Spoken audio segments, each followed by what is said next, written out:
Los iPad cada vez son más capaces, sobre todo desde que equipan chips de la serie M que comparten con los Mac.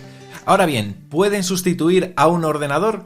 Esto es algo que muchos nos preguntamos en el pasado y llegamos a la conclusión de que no. Pero, ¿y ahora? Es lo que voy a tratar de analizar con vosotros en este vídeo. Lo primero que debo deciros es que la pregunta de si un iPad puede sustituir a un ordenador depende en gran medida del tipo de tareas que se realicen y de las necesidades específicas del usuario. Voy a resumiros las que para mí son las ventajas del iPad como sustituto de un ordenador. Primer punto, portabilidad. Los iPads son más ligeros y más delgados que la mayoría de portátiles, lo cual, pues claro, los hace ideales para llevarlos a cualquier parte. Sin ir más lejos, el iPad Pro de 11 pulgadas que yo tengo pesa 468 gramos frente al kilo con 240 gramos del MacBook Air de 13 pulgadas con chip M2. Segundo punto, versatilidad, y es que la compatibilidad con accesorios como teclados y el Apple Pencil hacen que el iPad pueda funcionar como un portátil e incluso ir un paso más allá. Además, iPadOS ya permite el uso de múltiples aplicaciones simultáneamente y el organizador visual ha mejorado considerablemente precisamente este tipo de tareas. Y tercer punto, especialización en tareas creativas, y es que para artistas gráficos y diseñadores, la combinación de la pantalla táctil del iPad con tecnología ProMotion y el Apple Pencil puede ser más atractiva que un MacBook. El iPad cuenta con apps dedicadas y con soporte para sacar el máximo partido a este accesorio. Y ahora voy a resumir las limitaciones que sigo viendo al iPad frente a un ordenador. El primer punto, software específico, y es que la primera y podría decir que más importante de sus desventajas es que no todo el software disponible para Windows o Mac está disponible para iPadOS, lo que puede ser un limitante para ciertas profesiones. Me consta que muchos usuarios requieren de programas específicos que solo pueden moverse en PCs y no hay forma de replicar en el iPad salvo que, te conectes a una máquina virtual, pero claro, seguiríamos dependiendo de un ordenador y por tanto no podríamos afirmar que el iPad pueda sustituirlo. Segunda desventaja, multitarea y flexibilidad. Y es que, aunque los iPads han mejorado en multitarea gracias al organizador visual o a la compatibilidad con monitores, pueden no ser tan flexibles o eficientes en este aspecto como un portátil tradicional. Y el tercer punto o desventaja es el precio, porque aunque un iPad puede ser inicialmente más económico que un portátil, claro, al sumar el precio de los accesorios necesarios para equipararlo a la funcionalidad de un portátil, el precio puede ser comparable o incluso superior. Por ejemplo, mi iPad Pro de 11 pulgadas con el Magic Keyboard se va a los 1.418,70 euros y en cambio, por ejemplo, el MacBook Air de 13 pulgadas con M2 parte de 1.298,65 euros. Vale, ahora os quiero compartir mi caso particular. La finalidad de mi trabajo cada día esencialmente consiste en traeros vídeos para este canal y también los podcasts para La Manzana Mordida Plus. Digamos que ese es el fin, pero para llegar a él requiero de algunas apps en el proceso. Por ejemplo, una de las cosas que yo hago es recopilar información y para documentarme de lo que pasa en el mundo utilizo 3 apps en mi iPad. Una de ellas es X, la antigua Twitter, con la que puedo ver las publicaciones de las cuentas que sigo, que principalmente están relacionadas con medios americanos de información sobre Apple. Otra es News Explorer, con la que voy marcando como favoritos esos artículos que me interesa guardar para preparar después mis guiones.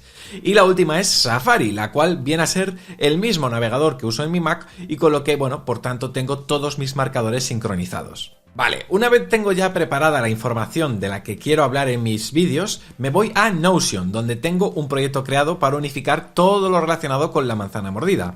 Algo que me va muy bien es tener un calendario de publicación en el que, voy planificando lo que quiero publicar cada día. Así que, en este caso, elegiría el día que me interese y comienzo a escribir. Para poder trabajar algo mejor, suelo activar el organizador visual y me coloco el proyecto de Notion en un lado y la app de noticias en otro. Así, de esa forma, puedo ir leyendo y comprendiendo cada noticia a la vez que voy redactando. Lo bueno del organizador visual es que si luego necesito abrir otra app, puedo hacerlo sin problema, porque cuando quiero volver a la vista de Notion y la app de noticias, esta se guarda en la multitarea.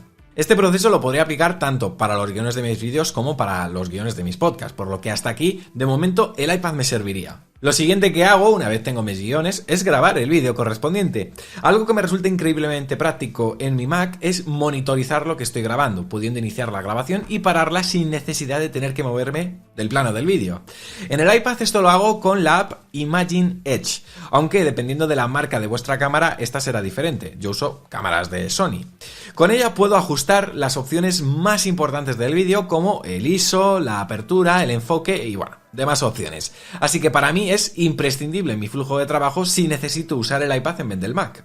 Además, si necesitase abrirme el guión de Notion en una ventanita para ir revisándolo, podría hacerlo en todo momento.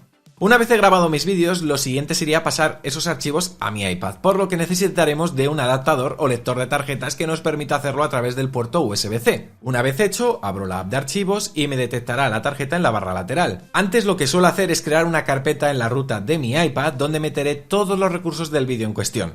Para este ejemplo pasaré solo uno, pero obviamente deberéis tener almacenamiento suficiente en vuestro iPad para hacer todo esto y poder almacenar todos los clips que grabéis para vuestro vídeo.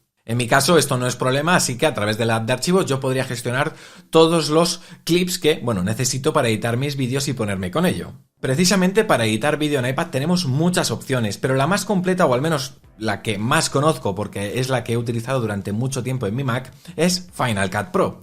Pero por desgracia aquí llegamos al primer problema serio que no puedo resolver a día de hoy en el iPad, y es que ciertos formatos de archivo no son compatibles en la versión de Final Cut para este dispositivo y que sí lo son, por ejemplo, en la versión para Mac. Es el caso de las animaciones que utilizamos en nuestros vídeos, para la intro, para la pantallita del vídeo recomendado que ponemos al final y también, pues para los cartelitos animados que usamos para las redes sociales.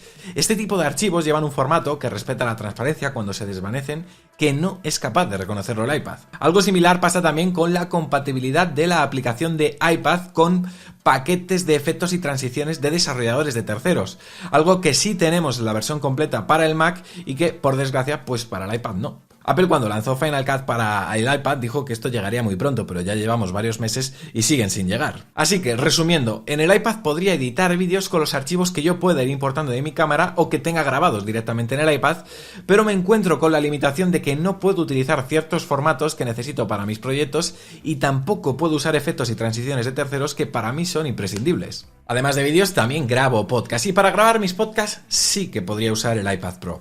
En este caso yo uso la Rodecaster Pro para conectar mi micrófono y como fuente de salida del audio, por lo que solo tendría que conectarla al conector USB-C del iPad y nada, comenzar a grabar. Si quiero grabar un podcast en solitario, puedo usar la app Just Press Record, la cual me permite confirmar el micrófono que está usando el iPad y así asegurarme de estar grabando con mi Rodecaster Pro y no con el micrófono predeterminado del iPad. Y si quiero grabar el podcast de La Manzana Mordida Plus, que lo grabamos también en vídeo, me conectaría a la web de StreamYard y aquí ya nos encontraríamos las primeras trabas.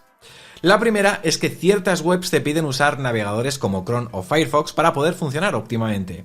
Y como bien sabéis, estos navegadores en iPhone y iPad deben usar WebKit para poder estar en la App Store y se ven muy lastrados. Afortunadamente, la nueva ley de mercados digitales de la Unión Europea les permitirá usar su propio código, lo cual creo que incluso será beneficioso para los usuarios de iPad, porque si en este tipo de webs usamos Safari, estas detectan la conexión como si fuese un dispositivo móvil y no un ordenador. La segunda es que al estar limitados a un único puerto USB-C, si queremos conectar varios accesorios como una cámara, el micrófono y cargar el iPad, deberíamos tirar de hubs externos. Yo con él puedo configurar como webcam la cámara profesional que uso para mis vídeos y a la vez usar el micrófono de podcasting. Eso sí, para grabaciones largas tengo que conectar el iPad a la corriente y a través del conector USB-C del Magic Keyboard porque si no la batería volaría. Por tanto, ¿podría grabar mis podcasts con el iPad sin depender del Mac? Sí. No quizás con la experiencia más óptima, pero sí, ojalá pronto sea aún mejor. Y por último, para mi trabajo también es importante poder organizarme y poder responder correos electrónicos de diferentes empresas o de suscriptores que me escriban con dudas que quieren que responda.